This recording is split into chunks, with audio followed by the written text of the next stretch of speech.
Banorët e Rjollit janë rikthyer sërish në protestë, duke vijuar kundërshtimin ndaj rrethimit të tokës, që sipas tyre është pronë e ligjshme e banorëve të zonës.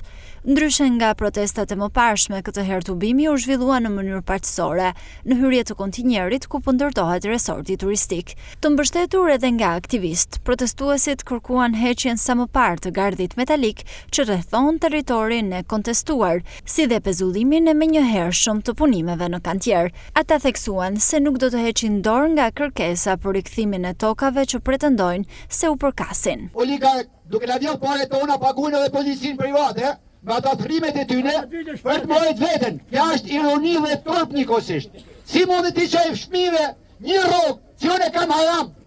Si mund të çojë fëmijëve ushqim bleme me disa pore të turpit? Në qoftë ne duam të gjithë të adresohemi në Bashkimin Evropian, si mund të adresohemi në Bashkimin Evropian, kur qeveria jo nuk zbaton një prej kërkesave të Parlamentit Evropian të votuar nga gjithë eurodeputetët.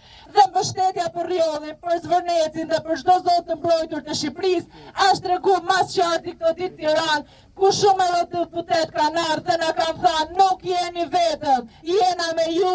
1500 policë të rrestua këtu nuk është normale, nuk është parë ndonjëherë. Dhe këto policë etiketojnë banorët si grabitës, por dhe oligarkun etiketojnë si qytetar. Po ju asiguroj që këto resorte nga këto oligark nuk do sjellin zhvillim. Panamaja dhe Meksika ka ndërtuar resorte që shqiptar nuk do jetë, dhe oligarkët e Tiranës nuk do jetë në gjendje të i krijonte për 2000 vjet. Protesta u zhvillua në praninë e 10 efektivëve të policisë së shtetit, të cilët kishin marrë masa për të shmangur çdo përshkallëzim të situatës dhe për të mos lejuar përsëritjen e incidenteve të mëparshme, ku një pjesë e gardhit metalik u shëmb nga protestuesit.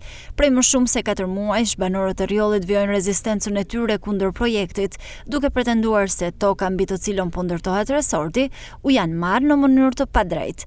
Ata paralajmërojnë se protesta do të vazhdojnë deri në zgjidhjen e çështjes edhe plotësimin e kërkesave të tyre.